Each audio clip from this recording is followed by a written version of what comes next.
ऐश्वर्या देखने आप आए थे, आपको देखने हम नहीं आ सकते। कंटारा चैप्टर 1 का पहला रिव्यू आया। जैसे ही ये मूवी ओटीटी पर रिलीज होगी, मैं पूरी मूवी इस चैनल पर अपलोड कर दूंगा। इसलिए अगर आप ये मूवी सबसे पहले देखना चाहते हैं तो इस चैनल को सब्सक्राइब करें। हर चमकने वाली चीज सोना नहीं होती। क्या ऋषभ शेट्टी की फिल्म ने दर्शकों को इंप्रेस किया है?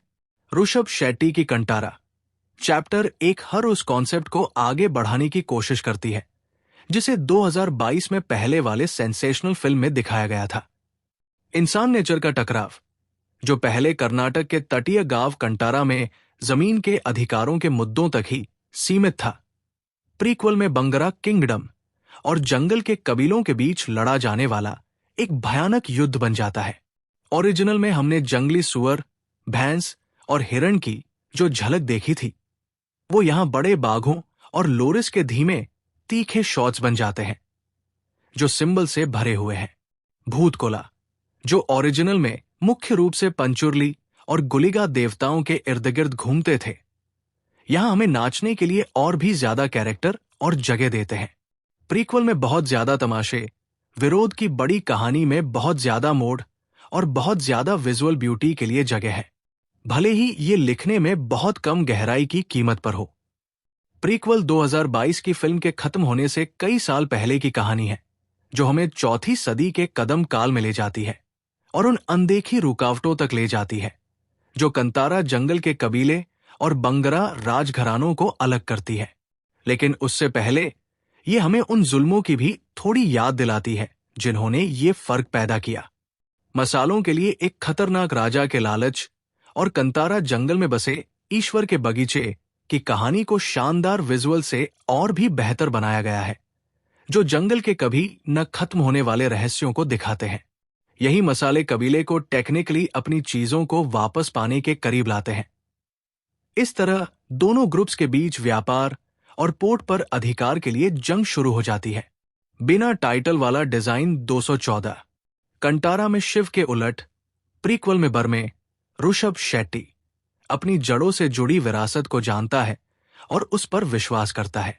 वो कोला परंपराओं को अपनाता है, अपने देवताओं की पूजा करता है और खुले तौर पर अथॉरिटी को चुनौती देता है। इस मामले में गुलशन देवैया के राजा कुलशेखर। तो जब वो देखता है कि उनके मसालों की क्या कीमत है, तो वो सिंचाई और कॉमर्स का ज्ञान अपने खुशहाल परिवार को देता है। दोनों ताकतों के बीच कोई बैलेंस भी नहीं है। कुलशेखर न तो पागल राजा है और न ही बेवकूफ। वो अजीब तरह से राज्य के बीच में लटका रहता है। कुछ सीन में खुद को बेवकूफ बनाता है और कुछ दूसरे सीन में बेरमी से जंगल के लोगों को मार डालता है। कुलशेखर किसी भी तरह से बर्मे के बराबर का दावेदार नहीं है, लेकिन हमें फिल्म में बहुत बाद में इसका असली मतलब समझ आता है। अनिरुद्ध महेश और शनिल गौतम द्वारा मिलकर लिखी गई और ऋषभ शेट्टी द्वारा डायरेक्ट की गई प्रीक्वल में कई चीजों के बारे में कहने के लिए बहुत कुछ है। इसका दायरा सिर्फ जमीन की लड़ाई या विरोध आंदोलन तक ही सीमित नहीं है, बल्कि इसमें गुलामी, छुआछूत और जादू टोने जैसे कॉन्सेप्ट भी शामिल हैं। लेकिन फिल्म करीब 180 मिनट के रन टाइम में भी इनमें से बहुत कुछ न्याय नहीं कर पाती है। बैक स्टोरीज, जिनमें कंतारा के लोगों के साथ एक जैसा महसूस करने के लिए और ज्यादा गहराई की जरूरत थी, वे सिर्फ तस्वीरों तक सिमट कर रह गई है। उदाहरण के लिए, बर्मे की शुरुआत एक बहुत ही शानदार आइडिया में लिपटी हुई है। एक बच्चा जिसे छोड़ दिया गया है और उसकी सुरक्षा के लिए एक बाघ छोड़ दिया गया है।